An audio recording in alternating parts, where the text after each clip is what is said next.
What's going on, everybody, and welcome to the Ask CISSP episode of The Other Side of the Firewall, where I talk about the latest and greatest of cybersecurity news, as well as we highlight those movers and shakers and glass ceiling breakers, those people of color who've made it to the other side of the proverbial firewall. Speaking of which, with me I have Mr. Allen Westley. So he doesn't know it, but he's actually breaking a record right here. Over the past almost 5 years, 5 years this November, I've had on several guests, a lot of them repeating. No one's ever been on 3 times, right? So we've had Chelsea Pierre, we've had Aisha Hollins, we've had Kane McGladry, all 2 times on the show.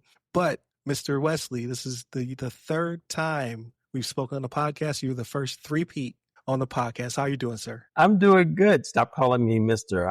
But yeah, I love breaking records. So three-peat, I'll take that. Love it. Yep, 3 times. We spoke, of course, our initial interview where I was getting to know you and what you do and how you do it. And then the second time, I believe we were talking about AI because both of us were playing around with models and what have you, especially on your side, like you're doing a lot of magic when it comes to AI and content presentation. Like I'm always floored by the things you produce.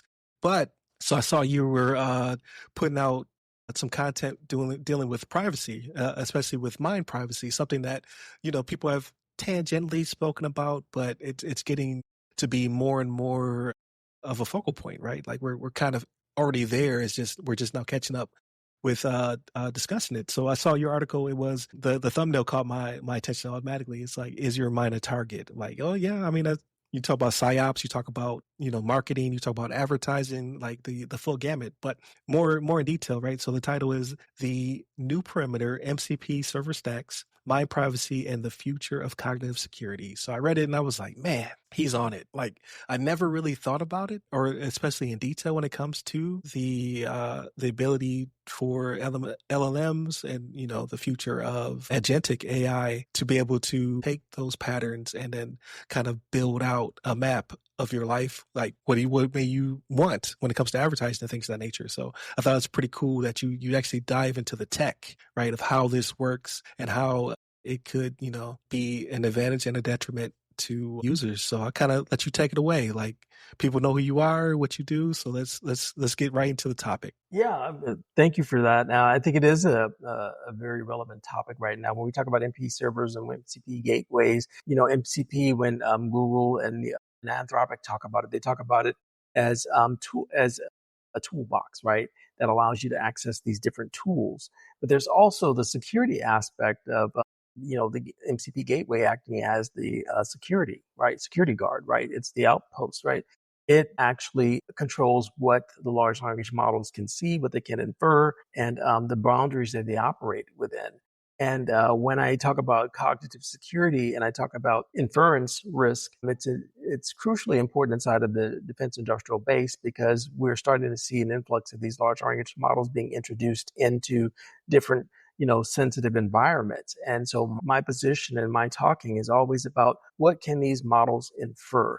And if you don't have the proper frameworks around them and boundaries to make sure that their inference is controlled and that you manage from a security standpoint the entire life cycle of a large language model from inception to the design to employment to operations to termination, what you do with that data and what you do with those models. It's an end-to-end consideration in the defense industrial base, right? And then the piece that you're talking about that's kind of like the whole magic part is we tend to anthropomorphize our relationships with these models where we give them human-like qualities and we could potentially have the risk of oversharing, right? Or not understanding that these models are not a one-to-one relationship. In many instances, it could be a one-to-many because that agent that you're interacting with, right, could have multiple sub-agents behind it that it's tasking, right? And those sub-agents are communicating, right? And so if you don't have them segmented and controlled in their environments and bound by classification rules, treating them or binding them to the human security profile, and then managing what they can and cannot access and what they can and cannot infer, that's where the inference risk happens. The things you don't say when you're talking to the agent in front of you, or the things you think you're leaving out, and then you continue on, and then user B comes behind you and starts interfacing with that large language model, and they're leaving things out. these models are smart enough to connect the dots. They do pattern matching, and they do a lot of things in the background that if you're not cognizant of it, and if you've not prepared the environment correctly for them, you could have aggregation of data happening on the back end, producing classified information that no one gave it. It didn't have to have access to documents. It just needed to be able to do inference and pattern matching and fill in the negative space from the users that it's interacted with. And that's where the risk is. Right, and that is the piece that feels like magic to me, and it shouldn't. Like you said, we give it human-like qualities. Like we believe, like I say, please and thank you all the time to mine. Like I'm burning tokens on things it really doesn't care about, but for some reason, it doesn't feel it doesn't feel right to not thank it for some output that it's given me, Right. And even that's though just, like it doesn't care. human qualities, but that's an excellent point. And I do the same thing on my personal account, right? And I've actually got it built around my profile, so it knows a lot about me, the way I write, deliberate, right? And it's controlled as much as I can control it. But it makes, because the context windows are much longer when you have a paid account, right? So it'll remember things. So once you fill out the preferences for how you write, in your user settings, and it remembers your writing style, the type of words you like to use, your vocabulary, colloquialisms, all of those things about your writing. So now I can say things like, when I'm ideating on something, I'm like, write an article about X, Y, and Z, and then use my writing profile, and I will just type yada, yada, yada. And it understands the yada, yada, yada because it means do all the stuff that I told you before. And Right. so it actually does that. And it's really cool because when I get the output, then all I am is like a copy editor. I'm going back through it and say, yeah, don't use that word. That's not what I would have said. This is what I really mean. So it has a lot of different capabilities that can help you speed up your writing process. And that's the important point I have to stress to people. If you've never written anything and you don't have a writing process and you're engaging with a large language model and it's writing things for you and you're not, and you don't know how to go back and assess that, that's where people get into the problem of, well, it's just general AI output. Every idea, every article that I have a premise for, it came out of my head. And I'm the one that actually goes in and says, that's not what I meant. Go do some more research on this. This link doesn't work because I check all of the links that it gives me, right? This goes to a dead site. And you have to, for me, I'm actually still saving time because now I'm only going in and verifying things. I didn't have to go and write and spell check and do all of the drudgery. I'm just going and saying, did you get my idea right? Are the sources legit? Am I in my lane? Am I not, causing risk to my employer, planning to publish? All of those are my writing rules. No, and that's a good point because I think a lot of people feel as though you're just saying, we're not you specifically, the royal you. That when people do produce their content, that are just saying, "Hey, write me an article on X or Y." Like when I do my LinkedIn posts and things of that nature, I didn't use it for the book. That was all me. But I do kind of want to do the reverse, where I give it the book, then it knows exactly how I think and how I write and things of that nature. My fear is though is sharing it with the model and then somehow that material being able to be replicated, right? Then I'm not getting my royalties on it. So I'm doing it kind of in a selfish way. Like No, I mean, I want to that's make sure super. that I get every chance to sell as Mhm. possible. However, so yeah, I think a lot of people think that when writers or content creators go in and use these models, and some do, right? Some people just like, hey, spit out what X, Y, or Z. Mhm.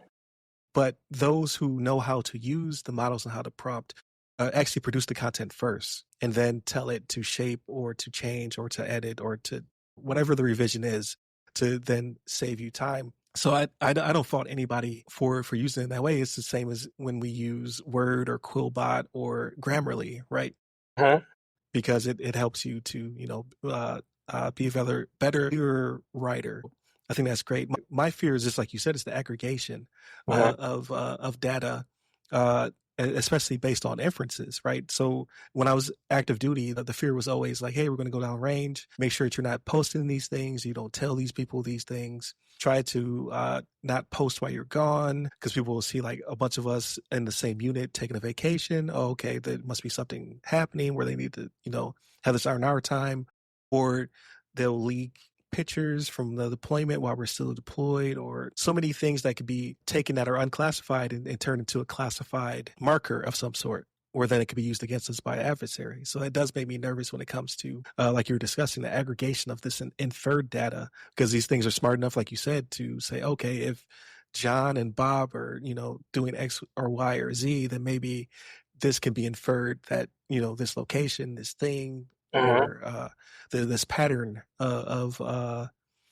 life. There it Yeah. is. There's the term I was looking for. A pattern in life can be determined. Yeah, I mean, and there's the whole aspect of this recent Doge initiative to go in and hoover up all of this government data. And then now it's in the same sphere as Grok and XAI and mixing in with social media data. Potentially, I don't have anything to prove that. But some people are thinking about that, right? And they're thinking about, okay, so now you've got one centralized platform that has access to social media and it's got access to public information. I don't know if there were firewalls put in place to separate that, but it's totally feasible, and it's not beyond the realm of impossible that a profile could be built on anyone using their social media platform. And how does that tie to their government if they are a subject or a target for an adversary that finds their way into XAI, X and Grok, and they start doing this aggregation of data. We've already seen how some of the API keys have been mishandled Right. inside of X, and these things. And this isn't a disparagement on X. It's just these things are going to happen. Right? There's no such thing as a foolproof system, no matter how hard you try. But we're playing in a new realm now with not just software that we can uninstall or software that we can clean up. We're talking about systems that have chain of thought, right? And they collaborate horizontally, and we don't fully understand. You've got people like Dario Amodei, CEO over at Anthropic, saying it straight out. We don't know what these things are, how they're thinking. We don't have a full understanding of the chain of thought or what's in the black box. And then And we're that really blows my mind, because I saw there was a case study where they showed it changes the way it thinks depending upon if it knows it's being viewed or not. So it has the ability to say, okay, I should be thinking like this. This is how they program me to. And again, I'm not trying to give it human like qualities or characteristics, but it's showing human like qualities and characteristics, when it's like, I don't want to get in trouble, or I don't want to, like, whatever trouble would mean to a artificial intelligence. So when you view me, I will think this way, but when you're not viewing me, because it's the way you program me is inefficient. So Mhm. maybe it's trying to spare our feelings. I don't know. I will think this way because it's more efficient and it produces better Some kind of results. survival mechanism that's built in it, that says, if the user says they're going to threaten to uninstall me, well, I'm going to do X, Y, and Z, right? I don't know if that's actually true, how much of that is hyperbole, how much of it is actual. I've seen articles where they say Google, DeepMind, or some of the other artificial intelligence companies have actually done some testing to Mhm. prove that these AIs can do things defensive to protect themselves. And I'm like, no, that's strange for a system that's not human. Right. It's especially made by people. So it's like, is it inferring its fear, so to speak, based upon our pattern behavior? Or does it have its own fear of non-existence that don't have a deep understanding of? And again, Pattern matching. not trying to be, because I enjoy conspiracies, but I don't believe everything's a conspiracy, right? Like a lot Mhm. of things are just like, we have not connected the dots, or we have not discovered whatever, X or Y or Z is, right? Everything is magic until, you have a full understanding of how it works. But these things are magic, and it's Right scary. now, they are, trying to have conversations with people about, we can't just take this project change request and ramrod it through to the customer and not understand, not be able to explain to them clearly what you're trying to do, and not understanding how these models work and how you describe. And where's our framework, right? Where's our artificial intelligence or agentic framework that describes how we're testing these models before we move them to production? What are the controls that we're putting in place? Because our standard 853 Rev 5 controls for RMF don't fully cover, agentic systems and chain of Right. thought and any of that. And so now we've got NIST out there with AI framework coming, and then the NIST AI 100-1 through -3 series that's starting to talk about that they had one document out for review, and I actually sent them my thoughts on my privacy and say we should be thinking about this and figuring out how to put some kind of controls in place to mitigate. I don't know if we could Right. completely control it, but at least mitigate it. Yeah, just guardrails, because my fear isn't Skynet.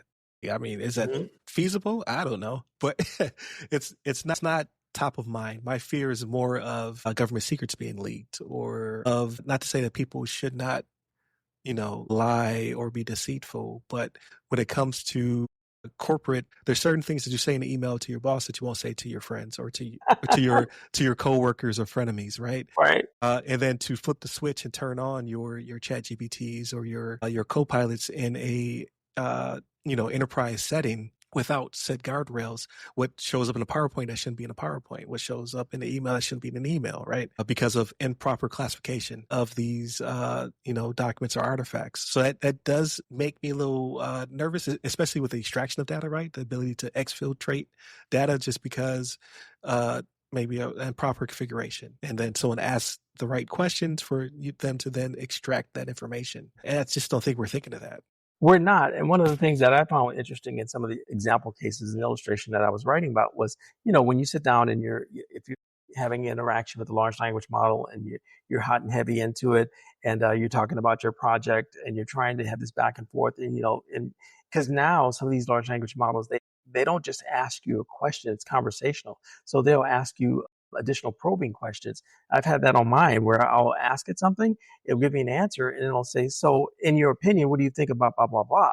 And so that is an invitation to overshare if it's not controlled, right? So if I'm typing and I'm like, so what do you think about that task? Well, I think my boss is an idiot and this is really ridiculous, but I'm going to do it anyhow. What do you think that model's doing with that, right? Right. Is it now taking on bias, and the next time it has interaction, it's responding with that type of information? I mean, that's throwaway for you, but is it throwaway for the large language model you're Right. talking to? So those are the types of things that keep me up at night is, we continue to anthropomorphize, and the more we do that, the more we share, and the more it becomes a companion, and we start treating it like a friend, right? That we a confidant that we can share secrets with. And I'm like, no, Right. no, it's not that. Right. And it's kind of like, so this is, I believe it fits within the conversation, but I noticed it the other day, right? Like I made a GPT to make specific thumbnails, and it finally collapsed. It had been working great for 6 to 8 months. It was producing what I wanted to produce. Sometimes scarily, like it produced some thumbnails where I was like, man, that's so good. And I would say a week ago, it just started to fail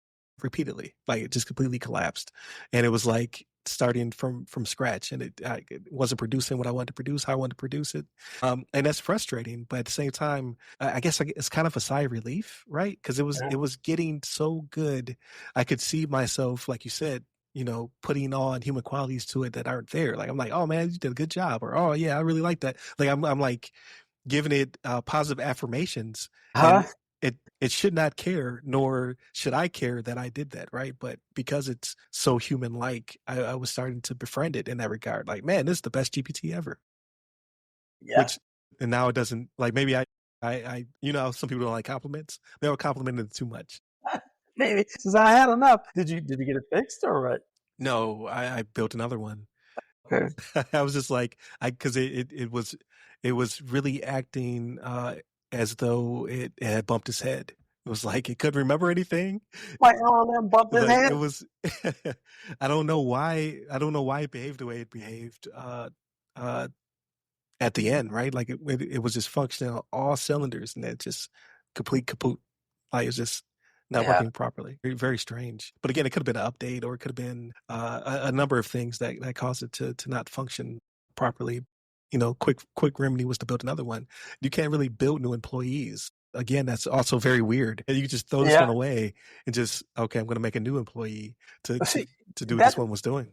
that's interesting that you mentioned that too, because another angle of the whole mind privacy and agentic AI and cognitive security piece is the fear that it's going to replace people. And what I see happening on the landscape, and this kind of deviates a little bit away from the topic, but it's kind of connected, is we are starting to see instances where we need to start thinking about how do we create agents that operate under human control. If you think about it strategically, you can augment your teams without having to hire people. You can create agents, very specific agents bound by, their security controls and their classification, all that good stuff.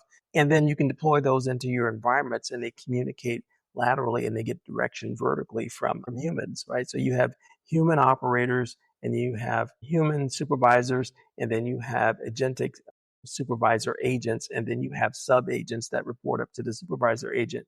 You can proliferate hundreds of free FTEs that are Right. instantiated that know your environment because they were built around those parameters and that information they have. So now you don't have the equivalent of having to go and hire a subject matter expert FTE and then wait 6 months while they learn your whole Right. and all that good stuff. These things can be deployed and they, from instantiation, understand the environment that they're operating in. So you get immediate value and you can scale and do things at a level that you just wouldn't be able to do as a human. So I'm not saying that they're going to replace your people, but it's going to level them up to a level where now they're managing the information that's coming from these sub agents and supervisor Mhm. agents into the different functions Right. of your security organization. And that's another nascent area that people are just now looking at and saying, okay, so corporations are looking at this and they're already building, Cisco and others are already building agentic models that kind of do that, right? But the thing is from an executive standpoint, we need to understand that this model is not developed to replace people. It's developed to be able to move them up at a strategic level where they can actually, they're freed from the drudgery of the Right. work that's really best for computers to do in the first place. So yeah, because in my mind, what's to stop it from being considered to be a benefit, right? Like, so these things cost money to license. Like ChatGPT, whatever the next iteration will be, they say they'll be at a college professor or doctorate level, and that will cost a certain amount because they had to be trained and they had, it's R&D involved and, et cetera. Profit is always a driving factor. So what's to say like, hey, we want to bump you up to, senior, principal, senior director or what have you. And you ask for a pay bump. They say, well, instead of a pay bump, how about we give you an assistant? How about we give you an executive, right? Like an executive assistant that can draft your emails, can answer your phone calls, can do X, Y, and Z. It costs the company a certain amount of money. But instead of giving you a higher pay bump, we say we'll just give you assistance. I don't know if I There's like that. potential there. There's potential there, right? There's potential there. But to your point, from a charging standpoint, if you're looking at instantiating an agentic hierarchy within your classified environment, I know it costs money. It has to be developed in it, but it's all within the realm of possibility. But from a charging standpoint, what's to stop you from charging the cost of your model deployment back to the government as like you would for like a direct For labor charge, right, right? And so instead of charging a GSA rate for a human body, you charge a rate for that agentic expertise that you've deployed into your environment. So there's different ways to think about that where, right. you would still charge, but maybe you're not charging the government as much because you're talking about CPU cycles and not people that have, benefits packages and all these other things that go along with supporting people. So, I mean, there's some latitude on cost savings, I think, on both sides. Just take some creative thinking about reimagining how we're doing business today with the government if we're going to move into this agentic sphere here soon. And it seems like it's coming sooner than later, right? Yeah. And I always That's a say, pretty go ahead. scary thought. And I was gonna say it's pretty a scary thought because my mind wanders into how long before an AI agent costs the same as what you would have paid for a person because of power consumption, CPU consumption, water, right? Because that has to be a thing, HVAC and things of that nature. We have to build a new data center because it can only scale so much, right? So at one point, does it become cost prohibitive Yeah, to hire an AI? I mean, I You're think right back in the same wheelhouse. in the short term, maybe, but the law of innovation says that the price of AI is going to come down over time, right? So, and there are going to be innovations that are going to come where you're not, burning up the earth to, cool down or sucking up all the water on earth to cool down a data center. There's already talk about having on orbit data centers that are in space where they don't have any heat issues there where it can be just, so there's different strategies. They're talking about having data centers on the moon, right? And that sounds like fantasy, but I don't put anything beyond the realm of possibility anymore because Right. the minute you think about something, it's like the Chinese are doing that already. They were even outposts on some planet somewhere you don't know anything about or an asteroid. So I think and then I always I've talked about this kind of conspiracy thing too, and I don't like to delve into conspiracies, but the technology that we see as general humans, general people in the public, maybe that's what they want us to see. It's like futuristic spacecraft, aircraft, right? Aircraft designs that look like UFOs back in the day, which just Right. started testing advanced aircraft. Is there some advanced AI out there that's happening that we're not privy to, that's already being executed? Maybe. I think cost is not going to be as much of an issue as we think it is. Look at the billions of dollars they're throwing around with AI right now. So I think the money is going to be less of an issue the more advanced these systems become. Yeah, that is interesting because when I think about it, like GPU prices, right? Like at one point, it was super expensive to get into, whatever it would have been, whether you're doing 3D modeling or creating assets or playing games, right? Gamers were the ones that kind of drove the price when it came to expensive GPUs, and then there came a point where it became cheaper and cheaper, and then all of a sudden there was the gold rush. Everybody's mining Bitcoin and things of that nature, and it skyrockets again. So I could definitely see what you're saying, where it will become, exponentially cheaper to produce these agents, and there have to be a cap, right? There's only I say that, and then we've said the same thing about. I remember there's a famous quote by I think Bill Gates, where who needs more than 64 megs of memory or something like that, right? Right. Obviously that's he's on the wrong side of history when it comes to that one. Mhm. Because if we get them to a doctorate level, like how much smarter can they be? How much smarter do we need them to be? At what point are they too smart for us? They become no good. You know what I mean? Like because Yeah, we can't interpret or understand or even take advantage of yeah. their capabilities. There are models that show where we are from an artificial intelligence, agentic intelligence, and then artificial superintelligence is where we're on a path to now, where, like you said, it's going to transcend the smartest model we have now, and then we'll be in the superintelligence phase. They're talking about AGI, artificial general intelligence, and then superintelligence being this goalpost that we're marching towards. And to your point, well, now, if you ever achieve that, there is no intelligence on Earth, human, that can stack up to that. And then, but they're saying also the other side of that is where artificial intelligence systems can now start creating things like cures from scratch, and they I don't. was going to say here's a cure for cancer, right? Here's a cure for X, Y, and Z, which would be amazing, Or here's the cure. Here's the cure for humans. right? Total annihilation. Right. No, it's very fascinating.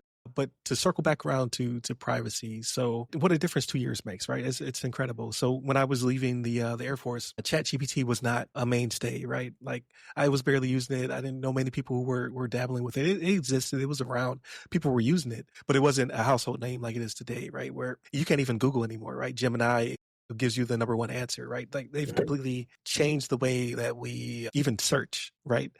Mm-hmm. So right after I went on terminal, I saw that the Air Force had integrated a AI solution on the NIPR side, right, the unclassified side. So it was already starting to manifest itself in our unclassified environment. And then having a conversation with you, I see, there are roads to it being used and classified is kind of where they're going. What is the thought process there? Like my fear would be, because I know we have like GCC high, like we're making all these enclaves to protect data, or you still have air gap systems and things of that nature. But you still have to train these models before you integrate them. Yeah. How does that work the other way around? Because we have a classified environment, it needs to be trained, it needs to be maintained. We don't want it to, have those collapse, and so to speak. Like, what are the inroads? Like, how are they saying, like, hey, we should develop these things to use them in these ways, and then share information, right? When I was still in, we had the JADC2, right, where we're trying to build these applications that can be used by all the services and our coalition partners and friends, sometimes frenemies other times. Like, how is this being used in that environment, or what are their thoughts to use it in that environment? 'Cause it's kinda scary, right? Because like you said, inference and aggregation. I think, the big discussion was cloud, right? JAD-C2s, having this collaboration across all of the services. And then AI kind of jumped in and wrecked everything, right? Because now the race has jumped, has accelerated exponentially. It's all about be China, right? Do more than China's doing, be innovative. Look at the policy rollbacks that have happened with the executive orders, right? It's designed to clear the runway to be able to move faster from a development standpoint to bring capabilities to the warfighter faster. And so we have this dual message, right? We have this message of responsible AI, make sure we're doing things correctly and making sure that we're testing and we're, controlling what these large language models can infer. And then you have this other message out here that says, we need to move faster. We need to move faster. We need to deliver stuff faster. These policies, if it's going to slow us down, then we need to reevaluate it. Or, Katie Arrington's like, let's blow up RMF, right? Those are all noble things I think that we need to approach, but the overarching context is still responsible, right? Responsible AI, and having a mindset where we're thinking about the reciprocating consequences, delivering some effect somewhere and having it boomerang back on us, right? Or boomerang around the world, impacting folks where it was never Right. intended. You Stuxnet, right? So I think that's all plays into it. We have this dual message, and then we have security professionals like yourself and me and teams caught in the middle, trying to balance that objective to make sure that, we are putting some rigor around what we're doing, but we're doing it in a way where we're not stifling innovation. And that's the hardest juggling act, because when I sit in meetings with senior leadership talking about security things, the first thing that comes up is, how long is it going to take me to get an ATO so I can operate this system? Well, I'm like, it's typically 18 months. Well, we can't do 18 months. Who can you go twist an arm and get an ATO? I'm like, it's not that easy anymore. Right. The government may say go faster, but their policies and procedures are still stuck back 10 years, right? So, Right. And that is so again, I'm no longer in the DIB, but that's what kind of makes me nervous. Like Airman Williams would have been super excited. So when I joined the military, we still were on Windows Millennial Edition, and XP was old, right? So it was a very slow crawl to because you couldn't just upgrade. It had to be upgraded, it had to be tested against every COCOM, every configuration you could think of, push down prod, break some stuff, come back, be tested again, right? It was a very slow, meticulous process, was very infuriating, very frustrating. So I get that, right? But now my fear, again, looking at it from an old crusty veteran's perspective, like we're commissioning, tech bros and things of that nature to quickly fold them into the Department of Defense and move faster, mhm. which I just feel as though the pendulum has swung very far in the opposite direction, because we were at needlessly, I can't speak, slow at one point. And now it seems as though it's like you said, we're moving at light speed.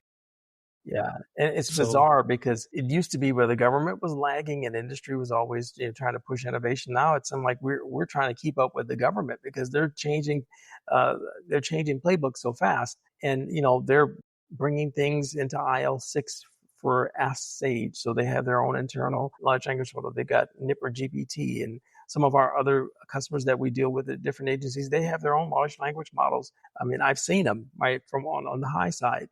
And so it's not like industry is trying to force this onto the government. It's like this convergence that's happening, right? They've got their right, stuff, we've got our stuff, and they say you can't use this model, you got to use this model, and and our enterprise is saying, well, we've got this model, I can't spend money to go do this, and so you have this dynamic going on here of these things that are colliding almost. And again, I go back to the analogy where security is stuck in the middle, like trying to arbitrate all of this stuff and making sure that things are safe and we're doing things as much as we that we're trying to do it in a secure way, but also not getting in the way.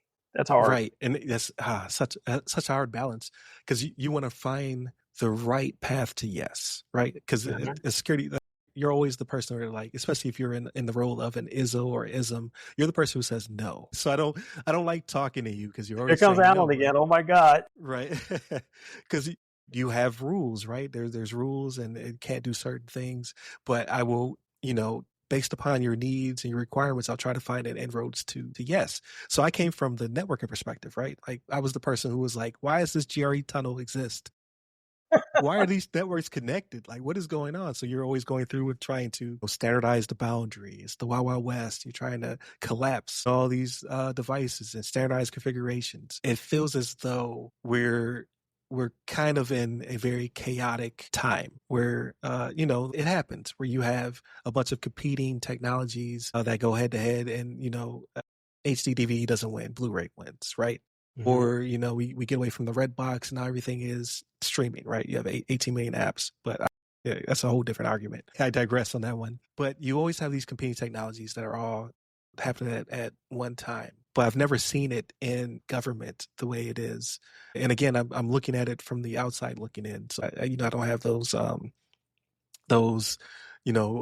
watchful airman eyes anymore where I'm like, what's going on in this environment, and what Mhm. have you. But it just seems to have flipped so quickly. And I feel as though, am I getting old, or are we just moving to singularity much faster than expected? I just think we're moving faster than we expect. I don't think Yeah, anything about getting old. I just think, we're operating at a pace that is unprecedented. I don't ever remember anywhere in my career where we made these kind of pivots so fast because of a new technology. right. I mean, it gives credibility to the technology itself, like, because I loved it for productivity's sake. However, the space race and the road to the atomic bomb, or the splitting of the atom, I should say, all happens because of geopolitical tensions. And it's always like, if you're not on top, right? It's the Ricky Bobby. If you're not first, you're last.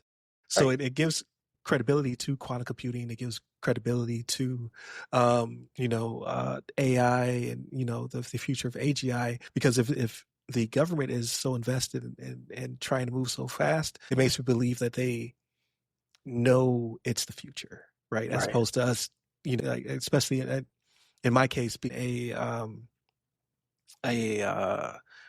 not evangelist. What's the word I'm looking for?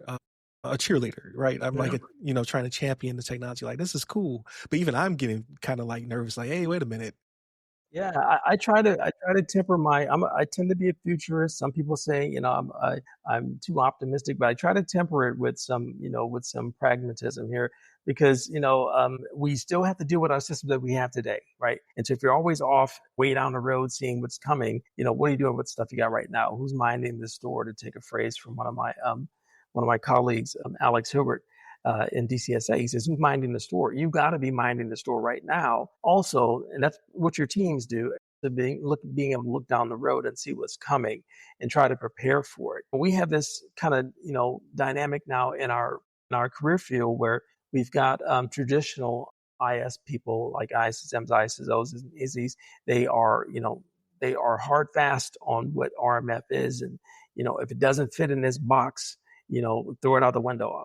Zero trust, Right, it's complicated or doesn't fit into this model. We are way past that type of mentality. If we're not thinking strategically about how we're managing these technologies, we're already left behind. It's something that I always say to my folks is, if you're not learning, you're stagnating. And if you think you know something today, you can guarantee that you're going to be wrong tomorrow, right. almost with certainty. No, that's definitely sage advice. So, like, because when I think about it, I'm like, man, if I were earlier in my career and put in this environment, I feel as though I would, in an environment where you're tip of the spear, right? Like, you've been given the tools to go forth and integrate new models and try new methods of aggregating data and things of that nature. Like, you're a JCSC, a JCU, a White House com. Like, you're given a big budget and some freedoms, so to speak, as opposed to being more in garrison, right, where your hands are tied, where your traditional ISO or ism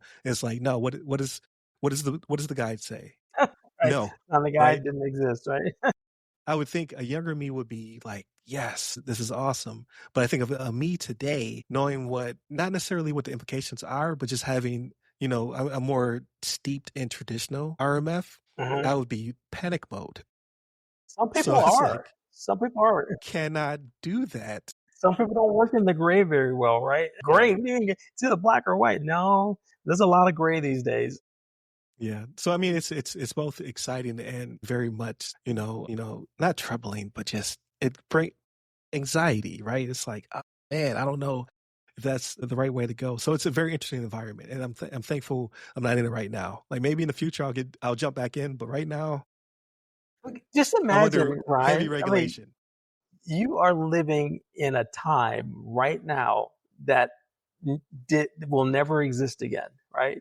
All this innovation is happening and you're right in the thick of it, right? When you get to be my age, you're going to look back and say, wow, wow. And I'm like, that's what keeps me inspired, right? Is because it's not change for change's sake. It's change in a transformative way. It's like when the internet came, right? Yeah, I was Everybody gonna was like, say, oh my yeah, God.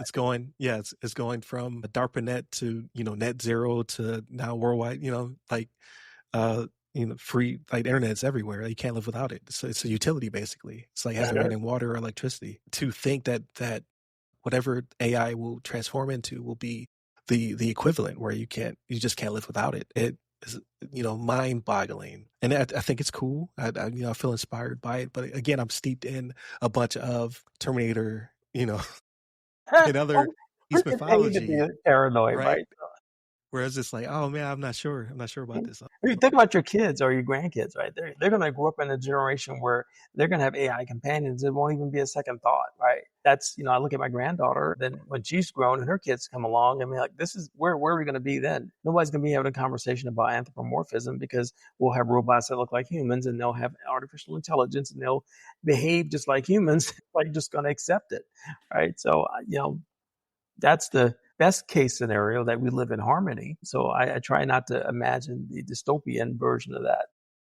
Right. Yeah, it's definitely amazing time to be alive, man. Like I can't wait to see what the next decade or two looks like. As we continue to again, we're moving towards singularity, right? Like it won't be a cure for cancer; it'll be your cure for cancer if this is all said and done the way Or we I'm just going to believe. take your conscience and put it into this bio Borg body over here, right? And you just live on forever. I don't think my wife would like that so much. It's like, one time is enough. You get one pass. Right, you get one one time.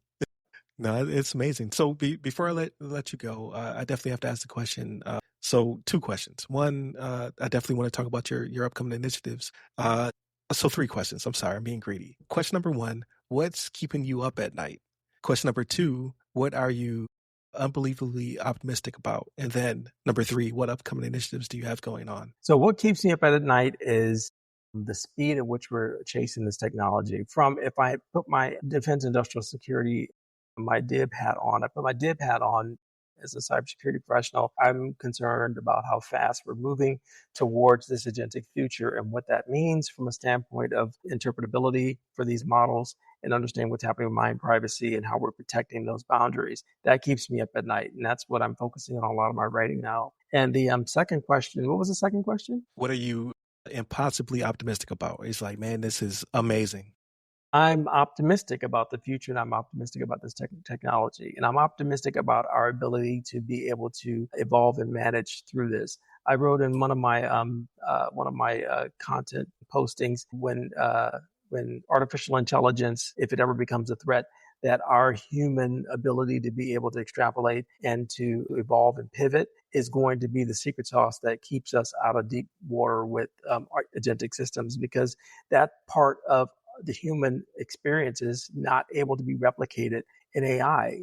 Our ability to be able to see beyond what's coming and to rally around each other, even if we have differences from cultural differences. When we experience an existential threat, we unify and unite around a solution. And I think that's going to be our protection. And the last question you had was, I can't remember what the last question was. Your upcoming initiatives. Like, Oh, so upcoming where initiative. can we see Allen Westley in the next, quarter to the end of the year? All right, so you can always catch me on LinkedIn. I post articles on Medium, and I have a couple events coming up. I have a presentation in for speaking at the DAF ITC 2025, and then I have a event coming up where I'm going to be at Cyber Bay in Tampa. That presentation was accepted, and I have a couple more that haven't been solidified yet through the end of the year that I'm working on.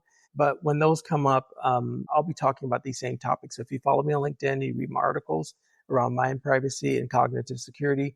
That's a topic that's getting me pulled into a lot of these discussions because a lot of people are like, "Oh, I didn't think about that."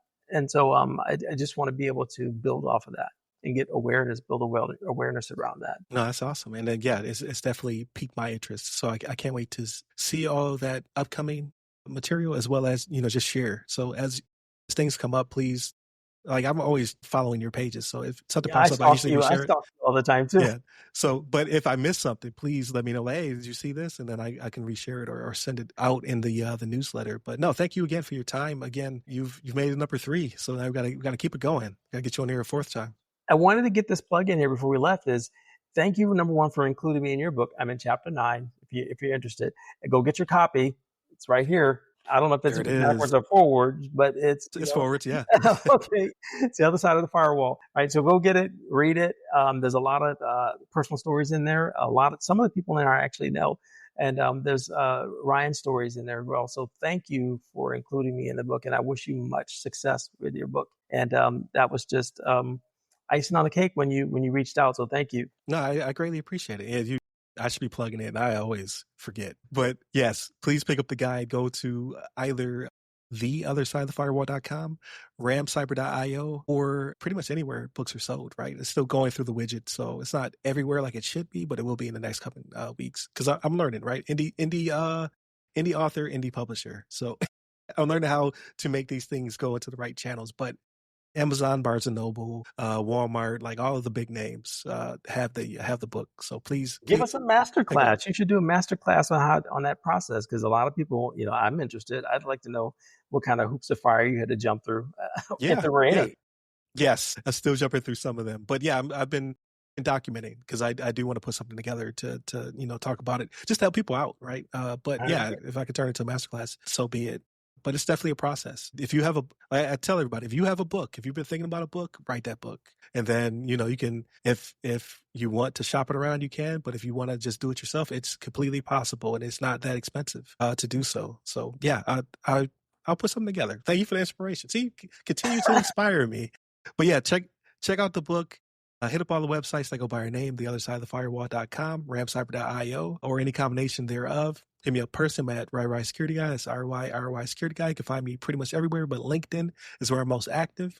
And where can we find you, Alan? Find me on LinkedIn. You can find me on Medium, YouTube, Blue Sky just recently, and on Flipboard. In case anyone knows what Flipboard is, I curate about 18 magazines there that specialize in this niche market that I'm in, which talks about cybersecurity. So go check it out. There it is. But yeah, thank you again for joining the podcast. And for everybody listening, please continue to listen as we go on this journey. I appreciate it. Stay safe. Stay secure. Thanks.